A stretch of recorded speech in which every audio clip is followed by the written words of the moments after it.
सर्वेभ्यो नमः। संस्कृतभाषोपनिबद्धं पुस्तकद्वयं मत्पुरो विलसति। प्रथमं पुस्तकं तु अतिलघुकायं वर्तते, केवलं 32 पृष्ठात्मकं पुस्तिका वर्तते इति वक्तव्यं, किन्तु अत्यन्तं मनोहारी पुस्तकमिदं, मनोहारिणी पुस्तिका वा इयं वर्तते। सर्वथा परितोषः महांश्च आनन्दः प्राप्तः पाठं पाठं पुस्तिकामिमां। स्त्री वा सिंहो वा इति पुस्तिकायाः संज्ञा वर्तते। ब्रह्माण्डरहस्योपहासिनी स्त्री हृदय रहस्य यदि भवान् भवति वा लेशमात्रमपि आत्मज्ञानावमुग्धो ननु इदम् ऊर्जस्वी आवाहनं भवते परीक्षताम् आत्मा इति शीर्षकस्य उपरि आह्वानं मुद्रितं वर्तते। अनुदिता कथा इयं वर्तते, स्त्री वा सिंहो वा। मूलकथाकारः उर्दू भाषायाः कथाकारः वर्तते। पाकिस्तानदेशवास्तव्यः लाहौरनगरस्थः मुफ्ती मोहम्मद अनवरः।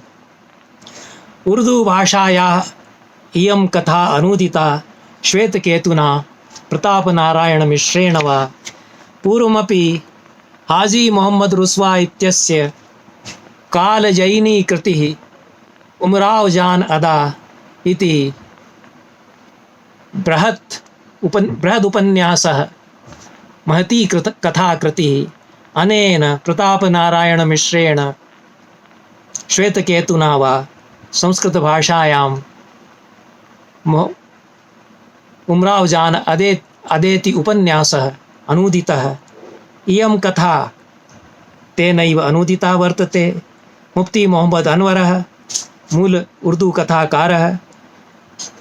27-तमे वर्षे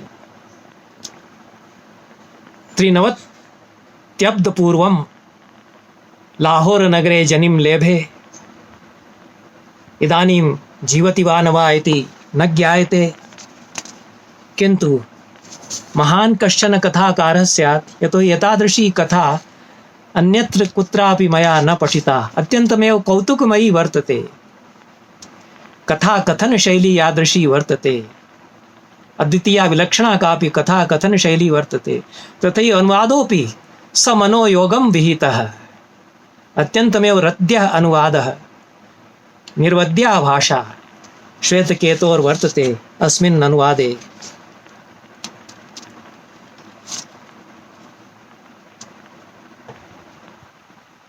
भूमिकायां लिखति श्वेतकेतु, समधुसर्पिष्कं हि परमन्नं सोपदंशमास्वाद्यतरं भवतीति महाकविवच प्रमाणीकृत्य अथेयं प्रस्तूयते कथा सरित् कथा मंजरी कादम्बरी सप्तति प्रभृति। मधुपानोपदंश व्रता प्राग् वैदिक्यपि चाण्डालिकेत्यभिनवा कथा काचित् इति भूमिका संवलितः अनुवादः वर्तते। स्त्री वा सिंहो वा इति शीर्षकेण संस्कृते इति शीर्षकं वर्तते। कथायाः अनुवादः कृतः। उर्दू भाषा मूलमपि तत्र दत्तं, मूलमपि पठनीयं वर्तते। अहं प्रथममेव प्रघट्टकं पठामि मूल उर्दू भाषायाः, अनन्तरं च अनुवादः वर्तते संस्कृते, तमपि पठामि। तेन ज्ञातुं शक्यते यत् कीदृशी कथा, अन्यादृशी कथा वर्तते, विलक्षणैव कापि कथा वर्तते, यादृशं कौतुकम् अनुभूयते, यादृशाश्च प्रश्नाः उज्झिताः विचाराय कथाकारेण। पाठकाय विचारयन्तु किं जातं। पञ्जरात् कश्चन बद्धतालकः कक्षः वर्तते, उद्घाटिते तस्मिन् रमणीया काचन स्त्री निर्गता, सिंहो वा निर्गतः इति प्रश्नः त्यज्यते कथाकारेण। कथम् इयं स्थितिर्निर्मिता इति तत्र अत्यन्तं कौतुकमयमेव सर्वं वर्तते। पुराने ज़माने का जिक्र है कि एक नीम वहशी द्राविड़ राजा विंध्याचल के उस पार की सरजमीनों पर हुकूमत करता था। वह आर्य नस्ल से नहीं था, उसकी रगों में हिंदुस्तान के कदीम द्राविड़ों का खून मौज जन था, जिससे ताहाल वहशत की बू न गई थी। ताहम वह बंगाल, अवध और वस्ते हिंद के क्षत्रिय राजाओं का हमन बर्द और मुहज्जब आर्यावर्त का हमसाया था। इस मुकद्दस पड़ोस ने उसके ख्यालात को मुतासिर कर दिया था, इसलिए वह फैयाज भी था, तुंद मिजाज भी, आज़ाद ख्याल भी था, पुरानी वहशियाना रस्मों का पाबंद भी। उसकी तबीयत तलव्वुन से मामूर थी, मगर उसका हुक्म अटल हुआ करता था। अनुवादः वर्तते। युगान्तरं गतेषु कस्यचित् युगस्यायं वृत्तान्तः। हिंस्रः कश्चित् द्राविणो राजा विन्ध्याद्रेः दक्षिणतः प्रसृतासु भूराजीषु राज्यं कुर्वाण आसीत्। स आर्याणां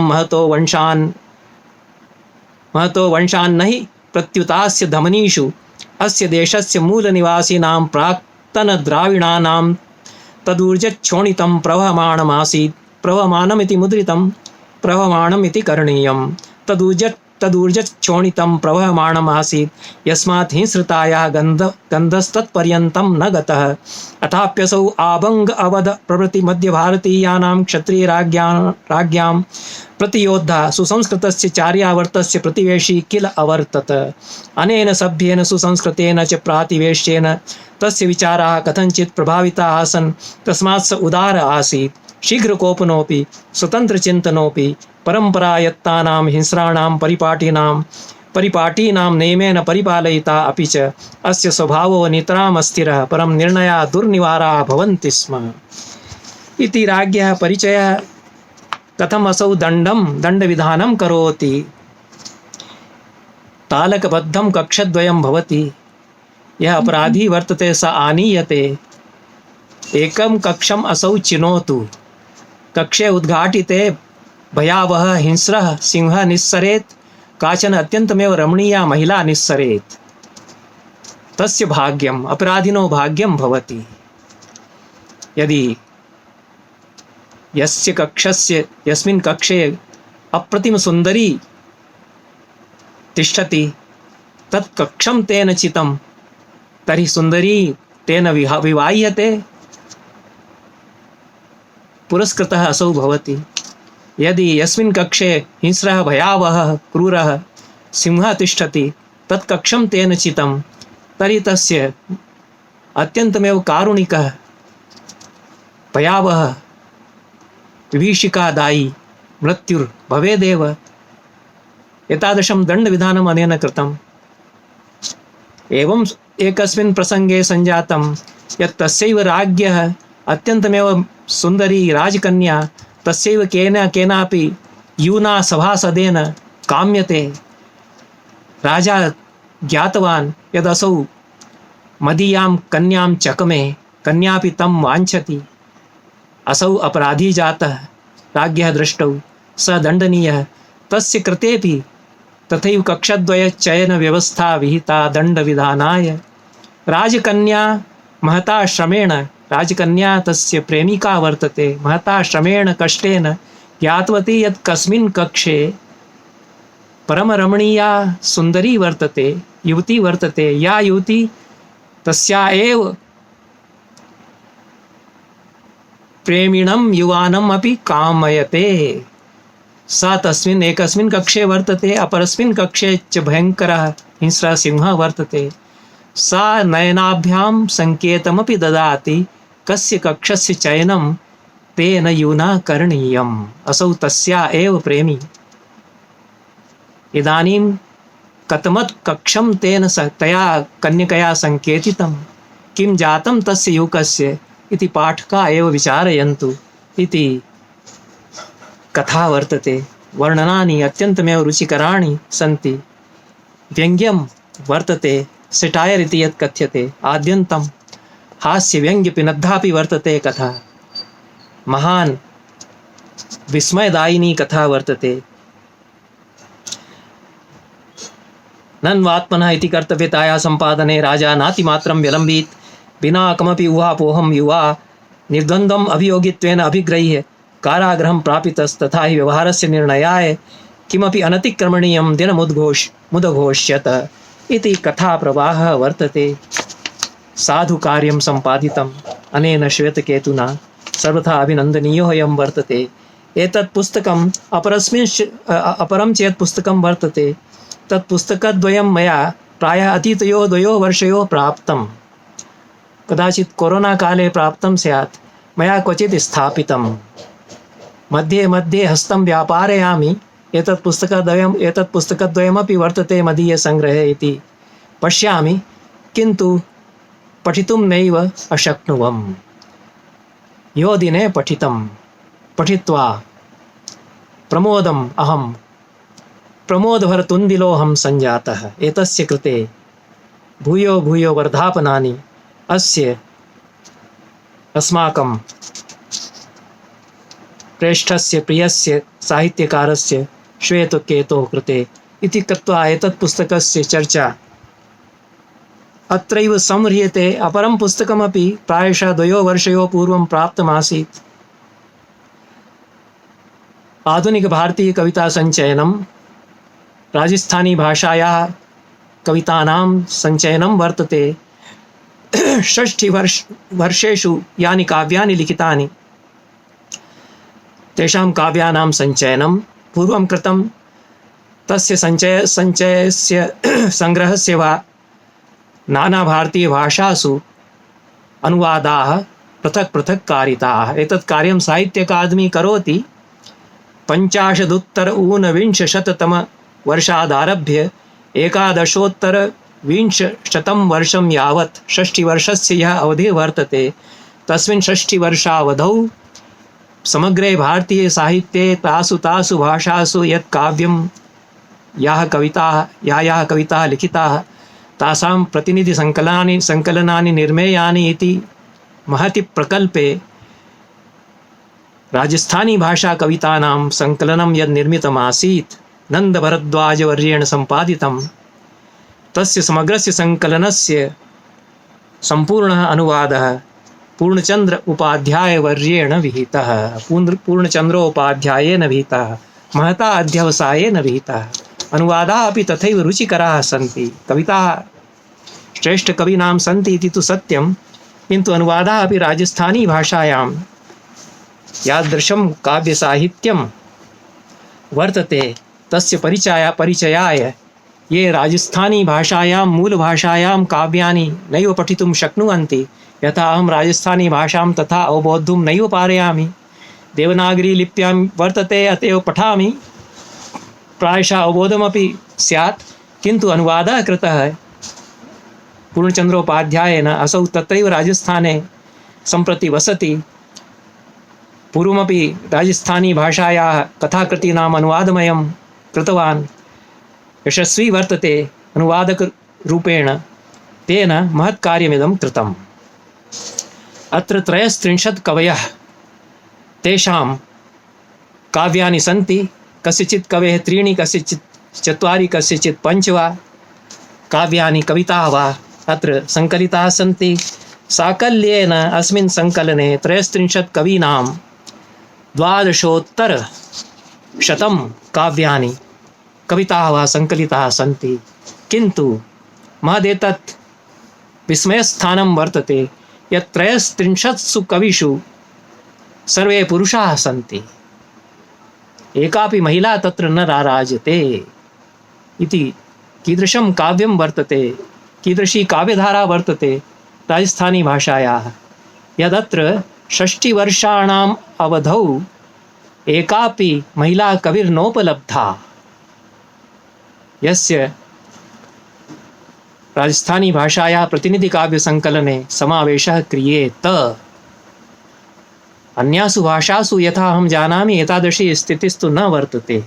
हिन्दीभाषायां मया प्रायशः चर्चा कृता यद् महिला कवयः कथं प्रगल्भन्ते, कथं प्रथन्ते, कथं स्वमहिमानं तन्वन्ति। यथा तथा वा स्यात्, किन्तु पठनीयः वर्तते काव्यसङ्ग्रहः अयं। पूर्णचन्द्रोपाध्यायस्य महान् श्रमः वर्तते अत्र। अतएव सर्वथा असौ साधुवादार्हो वर्तते। चन्द्रप्रकाशदेवलः प्राप्त साहित्याकादमी पुरस्कारः प्रतिष्ठितः कविः वर्तते। तस्य एकस्याः कवितायाः अनुवादं पठामि, येन स्थालीपुलाकन्यायेन श्रोतॄणाम् अस्या धारावाहिन्याः श्रोतॄणां किञ्चित् आभासः स्यात् यत् कीदृश्यः कविताः राजस्थानी भाषायां लिख्यन्ते। आवाम् अन्तरा इति शीर्षकं वर्तते। सेतुस्त्वं तडागस्य सदनमहं, वर्षर्तौ कदाचिदावाम् अन्तरा जलमेव जलम्। सारस्यं जीवनस्य तरङ्गायते, सदृढं सम्मिल्य परस्परं स्पृशावः चुम्बावश्च प्रतिक्षणं। सेतुस्त्वम् अहं ते सदनं, ग्रीष्मर्तौ कदाचित् वैपरीत्यम्। आवामन्तरा सैकतमेव सैकतं। त्वत्तः विश्लिष्याम्यहं, भिद्यमानोऽस्मि।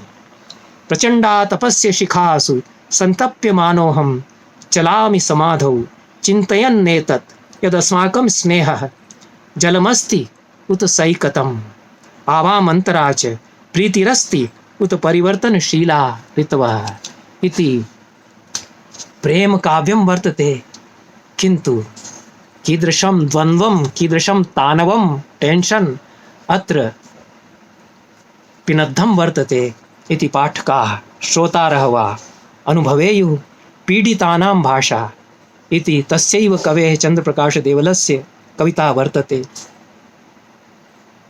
भाषा समस्या वर्तते। पीडितानां भाषा इति काव्ये असौ कथयति। चीत्कारः प्रबलायते सततं, समस्तलेखानां समस्तभाषागतवर्णमालानां चोपरि न भवत्यस्मिन् दृढता, न च लयः न चोच्चारणस्य रीतिः।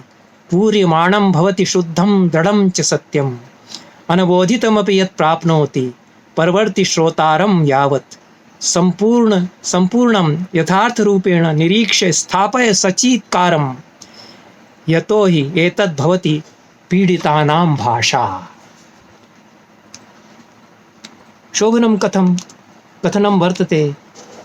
येषां शब्दाः न सन्ति, येषां शब्दाः न श्रूयन्ते, ते चीत् कुर्वन्ति, तेषां चीत्कार एव भाषायते।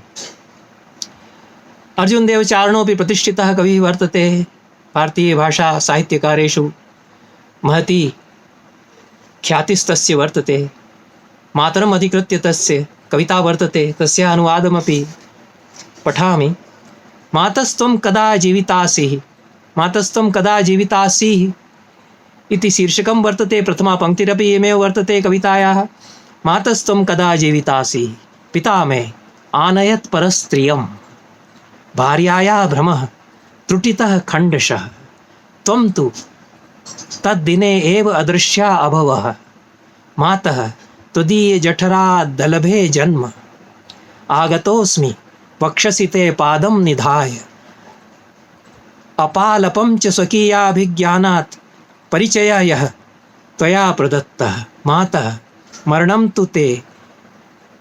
ते तु युगस्य मरणमेव। त्रुट्यन्ती योजितशृङ्खलाः द्रष्टुं, नेत्रे तु आस्तां परं दृष्टिः नासीत् मातः।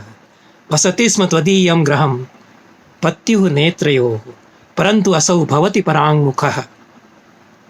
स्वेच्छानुसारं प्रस्तरस्य अधस्तात् व्यतीतं त्वया जीवनं, मातस्तद्गृहं मा वद। गृहं तु एका संज्ञा अस्ति विश्वासस्य।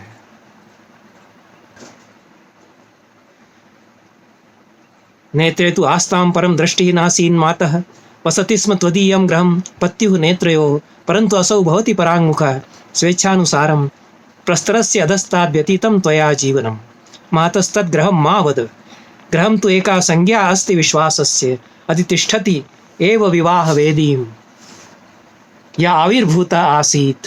त्वं तु सरला समानीतासि मातः, तिर्यक् बहिर्नेतुं।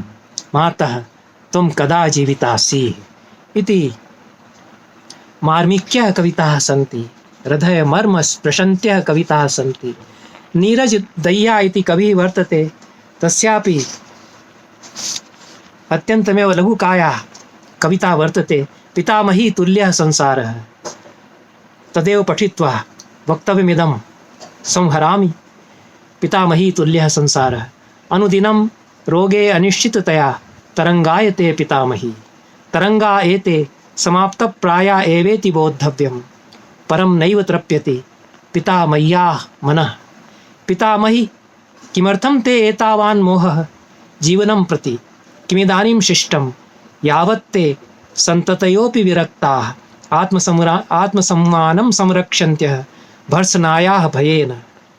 भ्रातः पितामही तुल्यः संसार एव तरङ्गायते इति कविता वर्तते। गूढ़ा संकेता सांकेतिकता प्रायशः सर्वेषु काव्येषु वर्तते। जीवनस्य जटिलता येषु काव्येषु पिनद्धा वर्तते। पूर्णचन्द्रोपाध्यायस्य अध्यवसायः श्रमः सर्वथा सम्माननीयः। महत् साहित्यनिधिः अथवा महान् साहित्यनिधिः अनेन परिवेशितः सर्वथा उपभोगार्हः अयं वर्तते। सर्वेभ्यो नमः। धन्यवादाः।